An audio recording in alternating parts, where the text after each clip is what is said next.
The attack on Russia's Nord Stream gas pipelines was carried out by the United States with Norwegian involvement. That's the conclusion of an investigation carried out by American award-winning journalist Seymour Hersh. RT's Marina Kosarev outlined to me more details from the probe, including a source stating that President Biden himself had signed off on the plans. Biden's decision to sabotage the pipelines came after more than 9 months of highly secret back-and-forth debate inside Washington's national security community about how to best achieve that goal.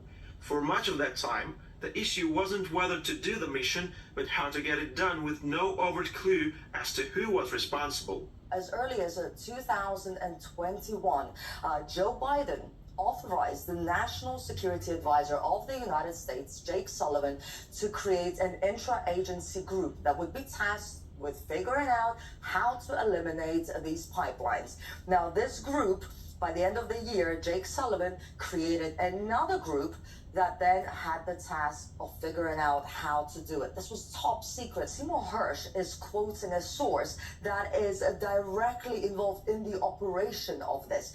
And he says that by the end of 2021, Jake Sullivan convened a meeting, had guys from men and women from the Joint Chiefs of Staff, the CIA, and the State and Treasury Departments, and they all had several top secret meetings throughout the following year. And the details that are provided in this article, which makes all of us assume that this is legitimate, aside from the background of Seymour Hersh, which we'll get to in a second. But for example, they met in a secure room on the top floor of the old executive office building adjacent to the White House that was also the home of the president's Foreign Intelligence Advisory Board. The CIA just said, guys, whatever you do, just make sure it's covert, that no one finds out about it. Now, the CIA, at the time, it was directed by William Burns, and he is the one that came up with a master plan of using the deep sea divers to trigger an explosion along the pipeline. And let's see how they figured out when would be the ideal time to do it so that no one would suspect anything. The Norwegians had a solution to the crucial question of when the operation should take place. Every June for the past 21 years, the American Sixth Fleet, whose flagship is based in Gaeta, Italy, south of Rome, has sponsored a major NATO exercise in the Baltic Sea involving scores of Allied ships throughout the region. The current exercise, held in June, would be known as Baltic Operations 22. The Norwegians proposed this would be the ideal cover to plant the mines. So the annual NATO exercises became the cover. So in June 2022, they used those annual NATO exercises and they planted explosives with Norway's help.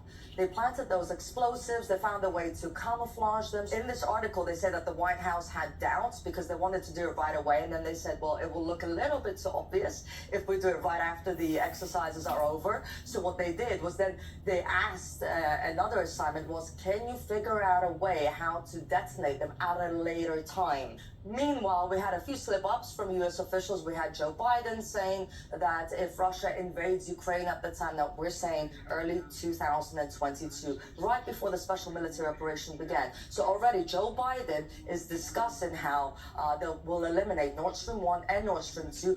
Before that, in January, we had Victoria Nuland, who was also saying how she would be happy if the pipelines were destroyed and that they would find a way to do it. If Russia invades, then there will be no longer a Nord Stream 2. And I think the administration is very gratified to know that Nord Stream 2 is now, as you like to say, a hunk of metal at the bottom of the sea. There are countless of sound bites just like that from U.S. officials who are grateful that this happened. And we heard that from before and also after the terrorist attack, which is what Russia considers it.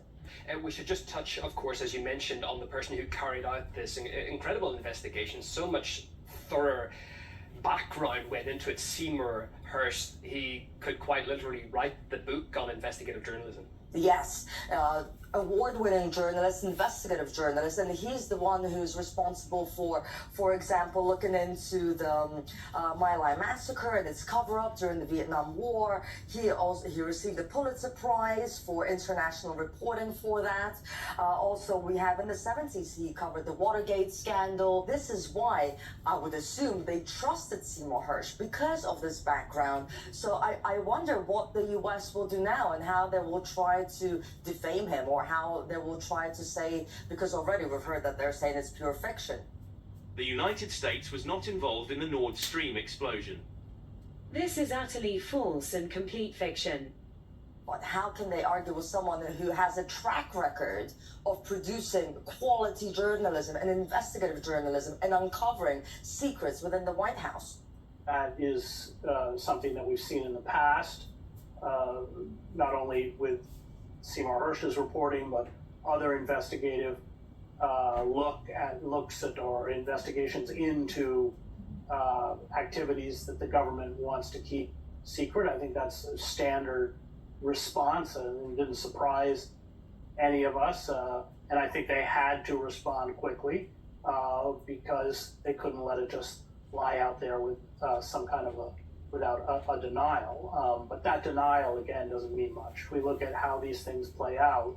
Eventually more information comes out that supports this initial reporting until it becomes very hard for them to deny it. That's usually what happens. I mean, he's extremely rigorous in his reporting, and it's inconceivable to me that there are many holes in this story at all. I mean, if Seymour writes it, it's given the last few decades of his work, it usually pans out to be completely true.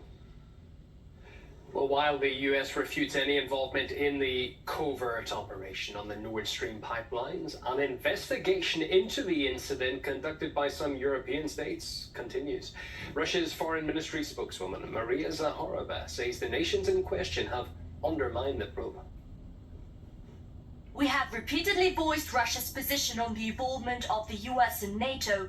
Nothing that they did not hide this, boasting to the whole world about the intention to destroy the civilian infrastructure through which Europe received Russian energy resources. We also regularly noted the reluctance of Denmark, Germany and Sweden to conduct an open investigation and opposition to Russia's participation in it. And this, despite the fact that our country has incurred huge costs. Remember that just a few days ago, Norway said that EU sanctions prevented from helping with the investigation into the Nord Stream explosions. Last October, Sweden, Denmark, and Norway obstructed examination of the damage of the pipelines. So Hersh's report alleges that Norway was Washington's partner in blowing up Nord Stream 1 and 2. Norway's secret services selected the placement of the explosives, according to this report. Norway hated Russia and wanted to sell its own gas to Europe, it alleges, and Russian gas prevented that. Norway allegedly also ran interference, according to Hersh's report, for Washington with neighboring Sweden and Denmark. And they did that so these countries wouldn't get suspicious if they saw divers in the area placing the explosives. And apparently Norway was not supposed to tell Sweden and Denmark exactly what the divers were doing there, just if they happened to see divers, not to be concerned that, they'd be there and don't worry about it. So now really it just kind of remains to be seen exactly how the EU will respond to this report of its very best friend and ally, Washington, allegedly colluding with one of its very own member states, Norway, to blow up a critical economic lifeline. Well, opposition voices to the mainstream narrative have been offering a reaction to the claims of US involvement in the pipeline attack and condemned Washington's European allies for backing it. Can you think of any examples from history of a secret operation that the White House was responsible for but strongly denied? Besides, that little mass surveillance kerfuffle. While the federal government invokes transatlantic friendship, the US government ensures that the Nord Stream pipelines are blown up, as Pulitzer Prize winner Hersh has meticulously researched. Whose interest does the federal government actually represent? Well, I suspect the German government will be highly embarrassed. It's uncomfortable news, and they will try to ignore this story, just as they've always tried to simply deny or ignore any reports about the attack on the pipeline being carried out by one of its allies. No one really has an interest in investigating this issue impartially, will largely prevent an objective investigation because no one stands to gain. Those that actually profit from the destruction of the pipelines, and you've given us one example, namely Norway, have absolutely no interest in raising the profile